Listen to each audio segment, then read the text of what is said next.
आदित्य कुमार आप सबों का नालंदा में स्वागत करता है।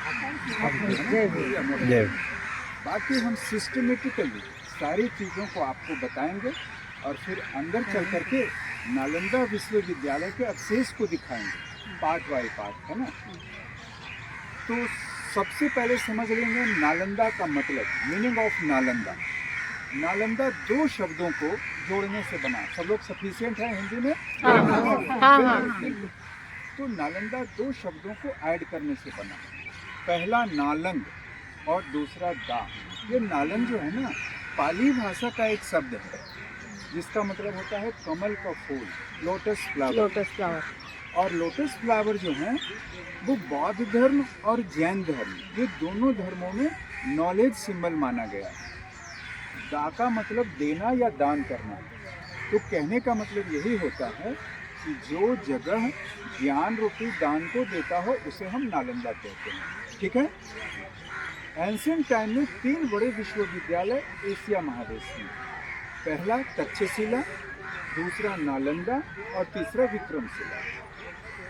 लेकिन तीनों विश्वविद्यालय में सबसे पुराना कौन सा था?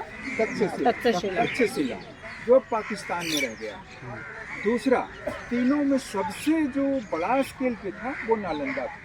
और दुनिया की पहली बोर्डिंग यूनिवर्सिटी जो थी वो नालंदा ही कहलाती। और तीसरा जो विक्रमशिला था ये भी बिहार स्टेट के भागलपुर डिस्ट्रिक्ट में लोकेट है।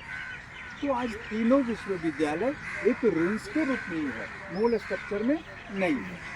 तो इस नालंदा की शुरुआत, बेसिक इंफॉर्मेशन जो मिलती है, लगभग 6 सेंचुरी BC, 2600 साल पुराने, भगवान बुद्ध और महावीर के समय के आसपास से। जब भगवान बुद्ध बोध गया में ज्ञान की प्राप्ति किए, उसके बाद बहुत सारे जगह पे उन्होंने अपना उपदेश देने के लिए घूमते रहे। उन बहुत सारों में से ये जगह भी एक हुआ करता था। उस समय इस जगह का नाम पवारिका हुआ करता था, नालंदा नहीं, पवारिका, PAWARICA, पवारिका, जो आमों का बड़ा सा बगीचा हुआ करता था। और ये पवारिका मगध एम्पायर का एक हिस्सा था, है ना। क्योंकि उस समय पूरे भारत 16 महाजनपदों में डिवाइड किए हुए थे और उन 16 में से मगध भी एक था। जो मगध सबसे पावरफुल और समृद्धशाली हुआ करता था, जिसकी राजधानी राजागृह, जो प्रेजेंट राजगीर के नाम से जानी जाती है। तो जब यहाँ भगवान बुद्ध भी आए, महावीर भी आए, वर्षावास के दौरान इसी चीज़ों को इम्पोर्टेंस देते हुए राजा अशोक, मौर्यन एम्पायर राजा अशोक, जब कलिंग वॉर क्रिएट किए ना, युद्ध लड़ाई लड़े, उसके पहले तक वो विश्व के क्रूर राजाओं के रूप में उनकी गिनती होती थी। लेकिन कलिंग युद्ध का सिचुएशन कुछ ऐसा हुआ कि उनका हार्ट कन्वर्ट हुआ और वो बौद्ध के शरण में जाना पड़ा। बुद्ध के धम्म को वो फॉलो किए। तो उन्होंने ही नालंदा की शुरुआत करी, लेकिन एक विश्वविद्यालय के रूप में नहीं। राजा अशोक ने बौद्ध धर्म प्रचार सेंटर के रूप में नालंदा को शुरू किया। तो शुरुआती दिनों में उसने यहाँ पे कुछ मॉनेस्ट्रीज बनवाई जिसमें मॉन्क्स लोग रहते थे और धर्म प्रचार का काम करते थे। धीरे धीरे बहुत सारे वैसे राजा जिनका बौद्ध धर्म में इंटरेस्ट हुआ, उन्होंने भी अपने अपने समय में मॉनेस्ट्रीज के निर्माण करवाते गए। बुद्धिस्ट फॉलोवर की संख्या बढ़ती गई और एक ऐसा समय आया कि ये पूरा इलाका एक बुद्धिस्ट हब के रूप में डेवलप हुआ। लेकिन वो सारे बुद्धिस्ट हब पता नहीं कब बौद्ध स्टडी सेंटर के रूप में डेवलप हो गए।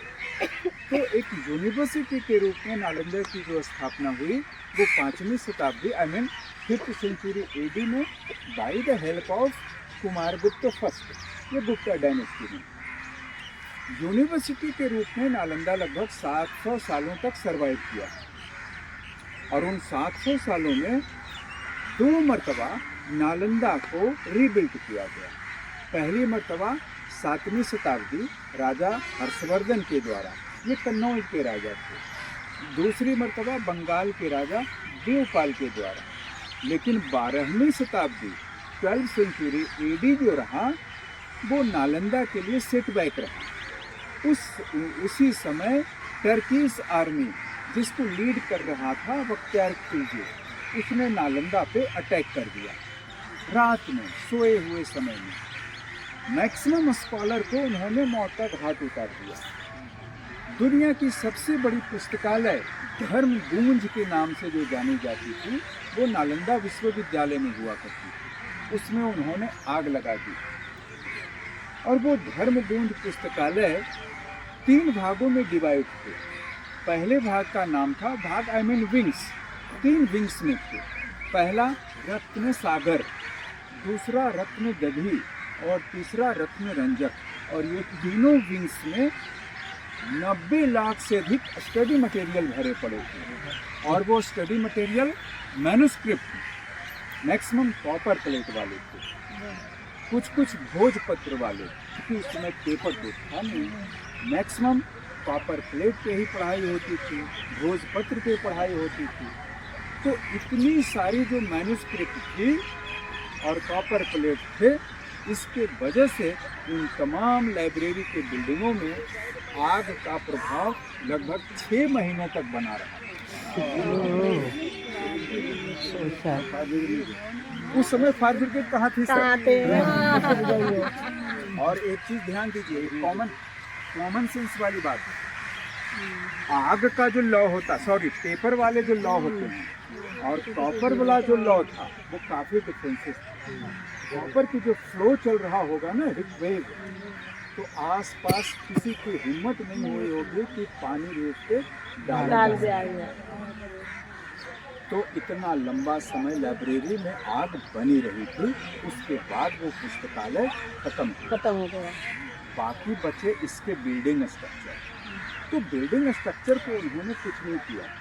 बख्तियार खिलजी की सेना बिल्डिंग को कोई डिस्ट्रॉयड नहीं करवाया, क्योंकि उसका जो सोच था, थॉट था, नॉलेज को वेस्ट करना था। स्कॉलर को उन्होंने डैमेज कर दिया, बाकी किताबों को उन्होंने नष्ट कर दिया, एक सिविलाइजेशन को ही खत्म कर दिया। बिल्डिंग से उसको कोई लेना देना। तो जिस समय बख्तियार खिलजी यहाँ हमला किया नालंदा पे, उस समय अपना भारत में मुस्लिमों का ही शासन चल रहा है ना, तो उन लोगों ने कोई डिफेंड भी नहीं किया और बाकी बिल्डिंग स्ट्रक्चर के रख रखाव के लिए कोई भी ऐसा काम नहीं किया कि पुरानी चीज़ों को संभाल करके रखा जाए। एक तरह से नष्ट होने के लिए उन्होंने छोड़ दिया। तो बिल्डिंग के मैक्सिमम स्ट्रक्चर अर्थक्वेक से धीरे धीरे वो नष्ट हो गए। बाकी का जो थोड़ा बहुत हिस्सा मिला रहा, वो नेचुरली प्रोसेस से, जब किसी भी चीज़ों को हम रख रखाव नहीं करते हैं तो स्वतः धीरे धीरे वो नष्ट होती चली जाती है। तो 200-250 सालों के दौरान सारा बिल्डिंग स्ट्रक्चर नष्ट हो गया, धूल मिट्टी से भर गए और छोटे छोटे टीले जैसा कॉन्सेप्ट में बदल गए। पूरा नालंदा टीलों में गुम हो गया। समय बीतने के साथ उन टीलों पे बड़े बड़े पेड़ पौधे भी, और समय बीता तो खुला हुआ जगह समझ करके धीरे धीरे नई आबादी भी बस गई। तो उन तमाम टीलों पे बहुत सारे गांव भी बस गए। नालंदा उन टीलों में गुम हो गया। Nobody knows about Nalanda. After a very long interval, बहुत सालों बाद, ब्रिटिश आर्कोलॉजिस्ट डेविड स्पूनर ने पता लगाया नालंदा को, लेकिन उन्होंने क्लियर नहीं किया कि ये जो टीले हैं ना, ये सब नालंदा विश्वविद्यालय का होगा, क्योंकि उनके पास कोई ठोस प्रमाण नहीं थे। 1861 में फिर से ब्रिटिश आर्कोलॉजिस्ट लॉर्ड कनिंघम को एक डायरी मिली, जिसको लिखा था हुइनसांग ने। क्योंकि जब नालंदा में पढ़ाई का काम चल रहा था तो बहुत सारे फॉरेनर्स भी तो यहाँ रह करके पढ़ाई कर रहे थे। उन बहुत सारे फॉरेनर्स में से जो सबसे पॉपुलर हुए हुइनसांग, तो उन्हीं की लिखी हुई एक डायरी मिली संघाई में, उसको ट्रांसलेट करवाया गया। तो उसमें इस बात का वर्णन था कि दुनिया की सबसे बड़ी यूनिवर्सिटी जो नालंदा नाम से हुआ करती थी, और वो कहाँ थी? भारत के मगध एम्पायर में। तो भाई उस समय भारत का जो मगध एम्पायर हुआ करता था, उसका एरिया काफ़ी बड़ा, ढूंढना बहुत मुश्किल था। लेकिन इत्तेफाक वो इंसान ने राजगीर के पहाड़ों को पिन पॉइंट बनाया था, क्योंकि ये नेचुरल चीज़ें थी, वो लास्ट होने वाली नहीं थी। शायद उनको इस तरह का ये रहा होगा, है ना। तो राजगीर के पहाड़ों को पिन पॉइंट मानते हुए लॉर्ड कनिंघम ने नॉर्थ डायरेक्शन में वो सर्वे करना शुरू किया। राजगीर से नालंदा इस लोकेशन तक आते आते उनको 3 महीने का समय लगा।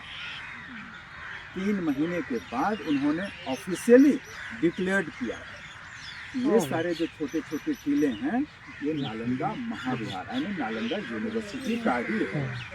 डेविड स्पूनर कंफर्म नहीं किए थे, बट इन्होंने कंफर्म किया। और उसके बाद आर्कोलॉजिस्ट लोगों की एक बड़ी सी टीम बनाई गई, है ना। उसके बाद 1915 में इस तमाम टीलों की खुदाई का प्रोसेस शुरू किया गया और खुदाई लगभग 22 सालों तक कंटिन्यू चला, 1915 टू 1937। और इन 22 सालों की खुदाई के बाद रुइंस के जो स्ट्रक्चर मिले हैं ना, 2 सिस्टमेटिकली लाइन में हैं। एक लाइन में मोनेस्ट्री, जिसको उन्होंने एक हॉस्टल के रूप में यूज़ किया था, जहाँ विद्यार्थी लोग रहते थे और पढ़ाई करते थे। उसके अपोजिट में एक दूसरा लाइन मिला है जो वर्शिप के लिए हुआ करता था। उसमें कुछ चैत्य हैं, कुछ बौद्ध मंदिर हैं, कुछ स्तूप हैं, ये सब चीज़ें हैं।